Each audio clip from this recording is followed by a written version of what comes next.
Hello, figments of my imagination. The Commander ban list got its first update in 3 years on Monday, and since I'm a Magic player with a pulse and a microphone, I think I should share my opinions on it. But first, a little personal background. I've played Magic for over 20 years, and have had at least one EDH deck since 2009 when I first heard about the format.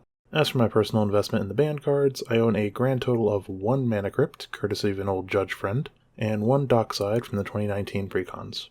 Okay, back to the bans and my philosophy on them. The short version is, all of these cards deserve to be banned, but none of them should have been banned now. Let's start with the most recently printed card on the list.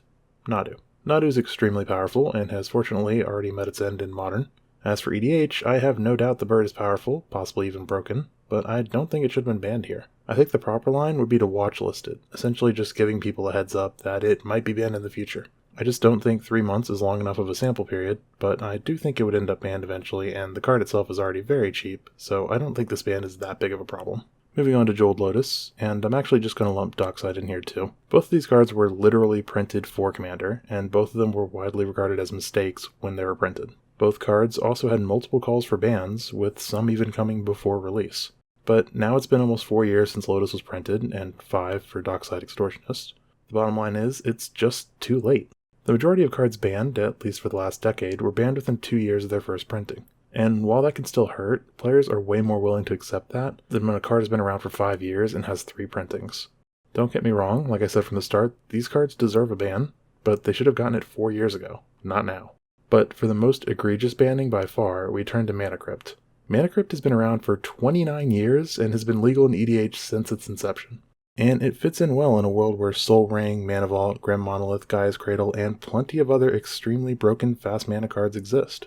Soul Ring in particular has been the subject of debate for decades at this point, with some calling for a ban while others defend it by saying it's effectively a staple of the format, like Brainstorm and Legacy. But suddenly, in 2024, after 3 years of silence from the Rules Committee, Mana Crypt needed to go. And the reason for hitting Crypt just emphasized the ridiculousness of the whole decision. They want to limit explosive starts, but won't ban Soul Ring because it is, quote, iconic.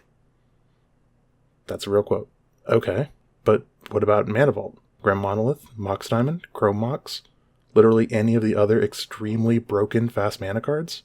Why is it only Mana Crypt, a card that's been broken but legal for the entire history of EDH, that needs to go? Just skimming the ban list, the philosophy for most of the bans seems to be not just broken, but unfun to play against. Mana Crypt doesn't really fit that mold. To be fair, neither does Jeweled Lotus. Dockside kind of does, as it punishes your opponents for playing their cards, and Nadu certainly does because, I mean, really, have you seen that card played? It's miserable. So where does that leave us? I have no idea. I'm not nearly as tapped into the Magic community as I was half a decade ago, but from what I've seen, people are pissed, and I get it. These were 3 very expensive cards that have been staples at this point for over 4 years. Worse still, they have no purpose outside of EDH. Without a commander, Lotus essentially has no text.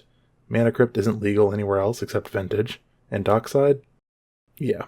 I've seen chatter about people ignoring this ban, or spawning yet another EDH clone that will die off in a month, but the likely reality is, nothing will happen. All the outrage will burn out, people will keep playing Commander how they like, maybe they'll Rule 0 these cards back in with their playgroup, maybe they'll just complain loudly whenever they draw the Goblin Pile Driver they replace Dockside with.